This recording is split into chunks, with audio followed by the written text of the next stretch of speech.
અમેરિકી રાષ્ટ્રપતિ ટ્રમ્પે કહ્યું છે કે અમેરિકા ઈરાનના બંદરો પર લાદવામાં આવેલી નાકાબંધી ત્યાં સુધી નહીં હટાવે જ્યાં સુધી તેહરાન સાથે કોઈ સમાધાન ન થાય. ટ્રમ્પે સોશિયલ મીડિયા પર લખ્યું કે એક અઠવાડિયા પહેલા શરૂ થયેલી આ નાકાબંધી ઈરાનને સંપૂર્ણપણે તબાહ કરી રહી છે. તેમણે એમ પણ કહ્યું કે આ સંઘર્ષમાં અમેરિકા પણ ઘણું આગળ છે.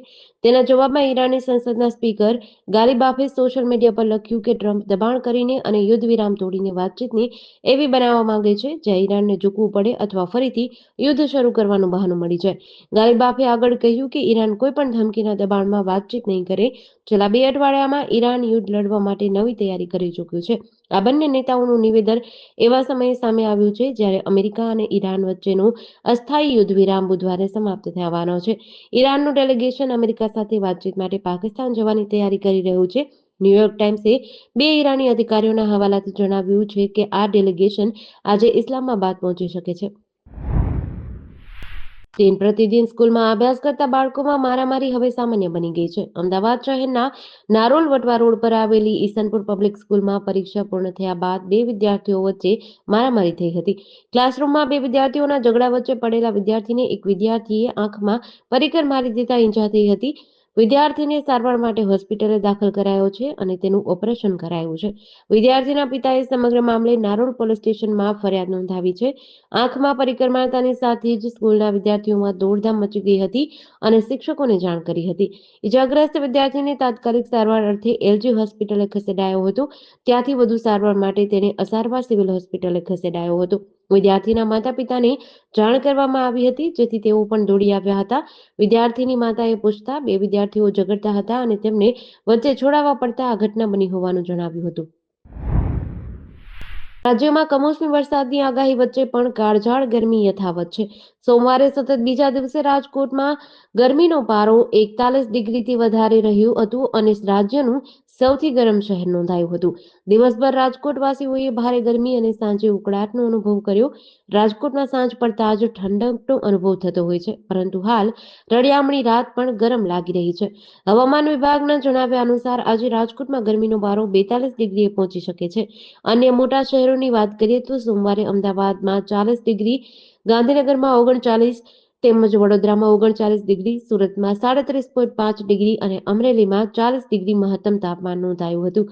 હવામાન વિભાગના ડાયરેક્ટર A.K. દાસના જણાવ્યા અનુસાર દક્ષિણ પશ્ચિમ રાજસ્થાન તરફ એક સિસ્ટમ સક્રિય થતા તેના પ્રભાવ હેઠળ રાજ્યના છૂટાછવાયા વિસ્તારોમાં વરસાદની સંભાવના છે. વિદેશ જવાની ઘેલછામાં વધુ એક ગુજરાતી પરિવાર છેતરપિંડી અને લૂંટનો શિકાર બન્યો છે. મહેસાણાના વિજાપુર તાલુકાના વસઈ ગામના 2 યુવાનને ઓસ્ટ્રેલિયા મોકલવાના બહાને એજન્ટ નિલેશ બ્રહ્મભટ્ટે ₹64 લાખનો સોદો કર્યો હતો. જોકે એજન્ટે યુવાનોને દિલ્હી બોલાવી મહેસાણાના ગેસ્ટ હાઉસમાં પોતાના સાગરીતો મોકલી યુવકોના પરિવાર પાસેથી પિસ્તોલની અણીએ લાખોની લૂંટ ચલાવી હતી. આ સમગ્ર પૈસાની લેણદેણ સામેનો એક વિડીયો પણ સામે આવ્યો છે, જેમાં આરોપી ગેસ્ટ હાઉસના બેડ પર ₹500-500ના બંડલ ગણી રહ્યો છે. રાતના સમયે યુવકોના પરિવારને પિસ્તોલ બતાવી લૂંટ કરી હતી, જેના પણ સીસીટીવી સામે આવ્યા છે.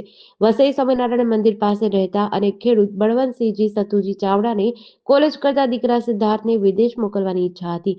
તેમના ગામના મુકેશ મોતીભાઈ વણજારાનો દીકરો 1.5 વર્ષ અગાઉ ઓસ્ટ્રેલિયા જવા નીકળ્યો હતો, ત્યારે બળવંતસિંહને નિલેશ બ્રહ્મભટ્ટ નામના વ્યક્તિ સાથે પરિચય થયો હતો. બળવંતસિંહે નિલેશના નંબર ઉપર વોટ્સએપ કોલથી વાત કરી પોતાના દીકરા અને અન્ય એક વ્યક્તિને ઓસ્ટ્રેલિયા મોકલવા ₹64 લાખમાં નક્કી કર્યું હતું. દાહોદ જિલ્લાના ગરબાડા તાલુકાના અભલોડ ગામમાં યોજાયેલા એક લગ્ન પ્રસંગમાં જમણવાર લીધા બાદ મોટી દુર્ઘટના સર્જાઈ છે. લગ્ન દરમિયાન પીરસવામાં આવેલા ભોજન બાદ 400થી વધુ લોકો ફૂડ પોઈઝનિંગનો શિકાર બનતા હાહાકાર મચી ગયો છે. મોટી સંખ્યામાં લોકો અચાનક બીમાર પડતા ગામમાં અફરાતફરી મચી હતી. ભરતભાઈ રાઠોડના ઘરે આયોજિત લગ્ન પ્રસંગમાં ગામના લોકો અને મહેમાનો મળીને આશરે 1000 જેટલા લોકોએ ભોજન લીધું હતું. મેન્યુમાં દાળ ભાત, શાકપુરી, પાપડ, કેરીનો રસ અને પનીરની સબ્જી હતી. ભોજન લીધા બાદ થોડા સમય બાદ જ લોકોને ઝાડા ઉલટીની ગંભીર તકલીફો થઈ હતી. એક સાથે મોટી સંખ્યામાં લોકો બીમાર પડતા પરિવારજનો અને ગ્રામજનો ગભરાઈ ગયા હતા. આ બનાવમાં કુલ 400થી વધુ લોકો પ્રભાવિત થયા છે. જમ્મુ કાશ્મીરની રાજધાની શ્રીનગરથી લગભગ 95 કિલોમીટર દૂર પહેલગામથી આગળ 6 કિલોમીટર ચઢાણ પછી આવેલી છે બેસરણ ઘાટી, જ્યાં 22 એપ્રિલ 2025ના રોજ 26 લોકોને આતંકવાદીઓએ ગોળીઓથી મારી નાખ્યા હતા. આવતીકાલે તે આતંકવાદી હુમલાની પ્રથમ બરસી છે. આ પહેલા કાશ્મીરના ટુરિસ્ટ સ્પોટ્સ પર સુરક્ષા વધારી દીધી છે. તમામ સુરક્ષા એજન્સીઓને નિર્દેશ આપવામાં આવ્યો છે કે તેઓ પહેલગામ હુમલાની વરસી પર ટુરિસ્ટ સ્પોટ્સની આસપાસ કોઈપણ સંભવિત આતંકવાદી હુમલાને લઈને સતર્ક રહે. અહીં ભારતીય સેનાએ પોતાના એક હેન્ડલ પર એક પોસ્ટ કરી છે, જેમાં આતંકવાદીઓ અને તેમના સમર્થકોને ચેતવણી આપી છે. પોસ્ટ સાથે જ જારી કરાયેલી તસવીરમાં સિંદૂર અને ભારતનો નકશો બતાવવામાં આવ્યો છે, જેની થીમ ઓપરેશન સિંદૂર સાથે જોડાયેલી છે. સેનાએ લખ્યું કે ભારત કંઈ ભૂલ્યું નથી. જ્યારે માણસાઈની હદો પાર કરવામાં આવે છે, ત્યારે જડબાતોડ જવાબ આપવામાં આવે છે. ન્યાય થઈ ચૂક્યો છે. ભારત એકજૂટ છે. કેટલીક હદો ક્યારેક ઓળંગવી ન જોઈએ. રાજ્યમાં આગામી 26 એપ્રિલના રોજ યોજાનારી સ્થાનિક સ્વરાજ્યની ચૂંટણીઓને લઈને વહીવટીતંત્ર હવે એક્શન મોડમાં આવી ગયું છે. સુરત મહાનગરપાલિકા, જિલ્લા તાલુકા પંચાયત અને નગરપાલિકાઓની ચૂંટણી માટેની તૈયારીઓ હવે તેના અંતિમ તબક્કામાં છે. સૌથી મહત્વપૂર્ણ ગણાતી ઇલેક્ટ્રોનિક વોટિંગ મશીનના સીલિંગની કામગીરી હાલમાં જ પૂર્ણ કરવામાં આવી છે. આ પ્રક્રિયા ચૂંટણી અધિકારીઓની સીધી દેખરેખ હેઠળ અને રાજકીય પક્ષોના પ્રતિનિધિઓની હાજરીમાં અત્યંત પારદર્શક રીતે કરવામાં આવી છે, જેથી મતદાન પ્રક્રિયા દરમિયાન કોઈપણ પ્રકારની ગેરરીતિની આશંકા ન રહે. સીલિંગ પ્રક્રિયા પૂર્ણ થયા બાદ તમામ ઈવીએમ મશીનોને અત્યંત સુરક્ષિત સ્ટ્રોંગ રૂમમાં રાખવામાં આવ્યા છે. આ સ્ટ્રોંગ રૂમની સુરક્ષા માટે ત્રિસ્તરીય સુરક્ષા ઘેરો તૈયાર કરવામાં આવ્યો છે. ધંધુકા નગરપાલિકા વિસ્તારમાં ગેરકાયદેસર દબાણો વિરુદ્ધ તંત્ર દ્વારા કાર્યવાહી શરૂ કરી છે. આ કાર્યવાહી ખાસ કરીને ખાટકીવાડ અને નસીબ સોસાયટી વિસ્તારમાં હાથ ધરી છે. દબાણ હટાવવાની કામગીરી દરમિયાન કોઈ અનિચ્છનીય ઘટના ન બને તે સુનિશ્ચિત કરવા માટે ચુસ્ત પોલીસ બંદોબસ્ત ગોઠવવામાં આવ્યો છે. તંત્ર દ્વારા બુલડોઝર સહિતના સાધનોનો ઉપયોગ કરીને ગેરકાયદેસર બાંધકામો દૂર કરવામાં આવ્યા. સત્તાવાળાઓના જણાવ્યા અનુસાર આ કાર્યવાહી મુખ્યત્વે જૂના 3 હિસ્ટ્રીશીટર વ્યક્તિઓ દ્વારા કરાયેલા ગેરકાયદેસર બાંધકામોને લક્ષ્ય બનાવીને કરવામાં આવી રહી છે. આવા બાંધકામોને તોડી પાડવાની કામગીરી ચાલુ રહેશે. ધંધુકામાં ખાટકીવાડ વિસ્તારમાં 3 દબાણો દૂર કરાયા, જેમાં આરોપીઓ વિરુદ્ધ પશુ તસ્કરી અને પશુ હત્યા અંગેનો ગુનો નોંધાયેલો હતો. ગીર પ્રદેશમાં સિંહોની વધતી સંખ્યાને કારણે હવે તેઓ માનવ વસાહતોની નજીક જોવા મળે છે. વેરાવળ નજીકના મંડોળ ગામમાં બાલમશાહ પીરની દરગાહમાં સિંહ અને સિંહણની જોડી આરામ કરતી જોવા મળી હતી. આ ઘટનાનો વિડીયો પણ વાયરલ થયો છે. વાયરલ થયેલા આ વિડીયોમાં સિંહ સિંહણની જોડી દરગાહના પરિસરમાં શાંતિપૂર્વક આરામ કરતી દેખાય છે.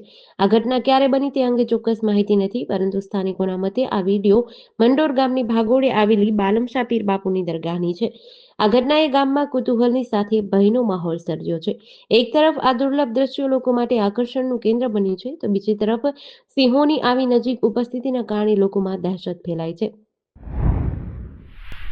અમદાવાદ શહેરના નારણપુરા વિસ્તારમાં એક ક્રેટા કારની ચોરીનો બનાવ બન્યો છે.